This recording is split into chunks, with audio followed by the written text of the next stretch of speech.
Well, let's see if we've got enough snow on the ground by the time we're done to put this thing to good use. I don't know if we want to use a snow tube or snowboard, or maybe the kids will be daring and let me drag them on their downhill skis. But that looks like a whole lot of fun. All right, as far as the project goes, I ran to the hardware store today and got a couple 7/8 inch locking collars, so that way I can lock the steering in place as far as a vertical travel on the steering tower. I got a 1/8 inch 90-degree female elbow and an 1/8 inch pipe to 1/4 inch barb, so I can feed the carbs some fresh fuel from under the seat here. This tractor, if you're not aware, has about a 2-gallon fuel tank. And that's a far cry from the 10 gallons that the Polaris snowmobile had. But I got a feeling we'll last quite a few hours with 2 gallons of fuel. So far, this is all that I have spent after tax on this project. Everything else I've had laying around and been put to good use. It's funny, I joke that I've got some $1,450 tires on a $200 tractor, and that's about right. So obviously I would not be spending money on a set of tires like this just for a funky project. I'd get out the hot iron and an old junk pair of tires and cut them before I spent money on paddles. But since I already had these for the buggy, I might as well use them here too. And I got a feeling it's going to be well worth it. This snowmobile doesn't owe me a thing, but I've probably got, I don't know, $300 or $400 into it.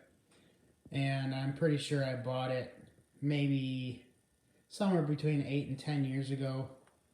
And maybe longer, I don't know.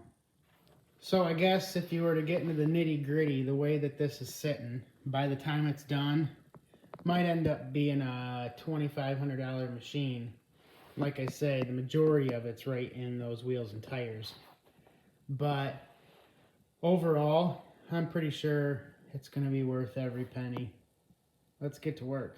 All right, well, I chucked this, what is that, a 3/4 inch tube up in the lathe and knocked about 100 thou off it, and wire wheeled with that brush the inside of the stock steering shaft, and this was a pretty much press fit.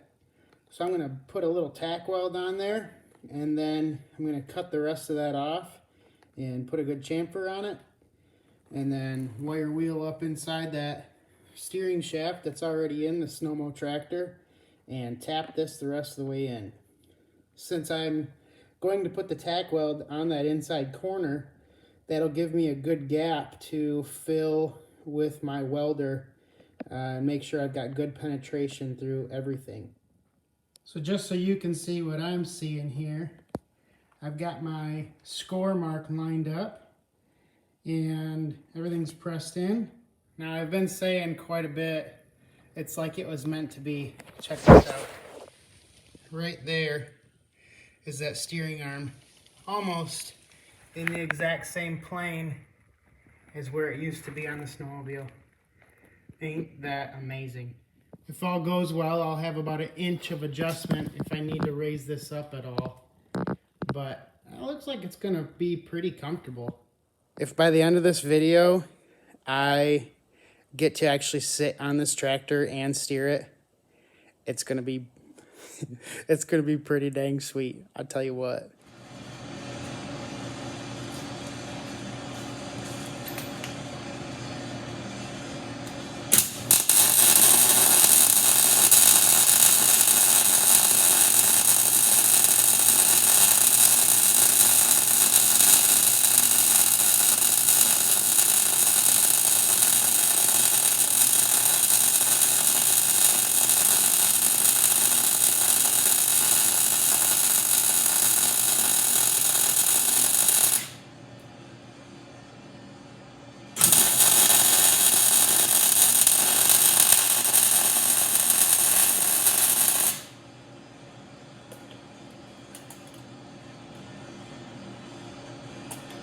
that ought to do just fine.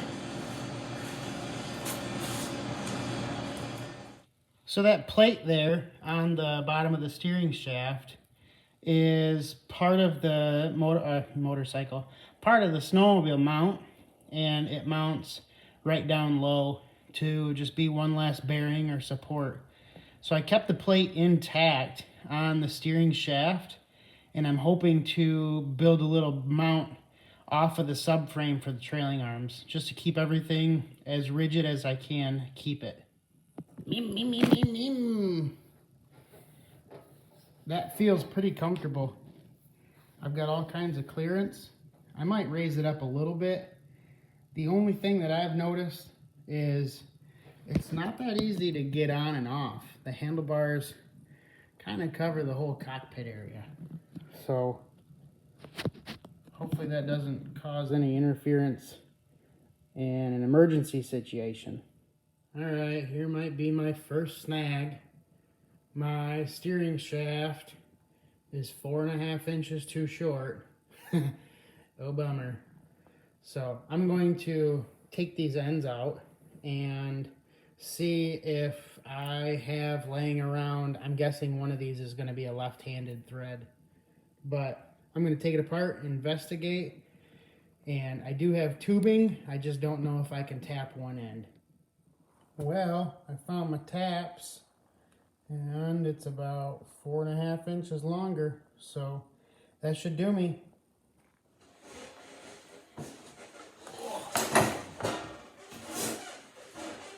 Oh, that don't do any good. You can't see the skis.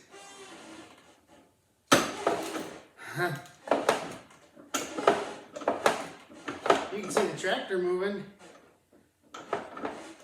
Oh man. Oh, this is pretty comfy.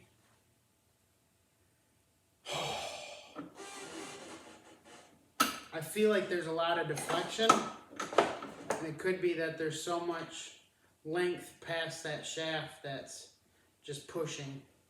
But I have control of those skis.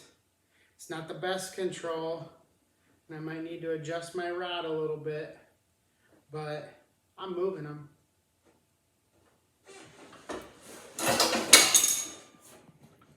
Well, there's that mount that I was talking about, and you can see the center of the rod towards the bottom move forward, and you can see that the steering rod doesn't move hardly at all. So I'm definitely going to need that mount, that plate there, and I'm glad I didn't cut it off. I can also see the bottom of the wheel horse frame where the axle pivot was. That's all covered in yellow shavings.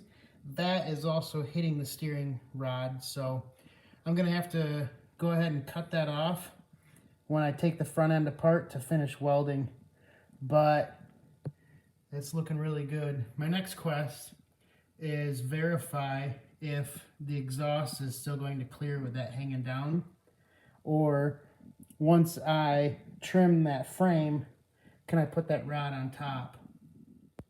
Okay. The next big thing to do is get mounts on these trailing arms. And those are the mounts off the snowmobile chassis. The little tubes that are right there did only go just a couple inches, so I just hacked those off. I'm going to clean those up. I have a direct line of sight between this one and the one on the other side. So for now, I'm going to make just one straight tube that's 34 inches end to end and attach the trailing arms together and then go from there. I have the front end from measuring from the tires to the front pretty much squared up. These are 34 inches across, just like they were on the snowmobile. And by eye, it looks very close to being square. So I'm going to call it good. All right, this is where I'm going to call it quits for the night. I machined down the stock mounts, spun them in the lathe, and got all the welds and nasty old rusty stuff off. and then spun them to, I don't know, I think it was 675 thousandths, and that fit inside that heavy wall tubing. And I got it cut to length and welded up, bolted in place. So that will give me a starting space or starting place to tie these trailing arms to this tractor frame.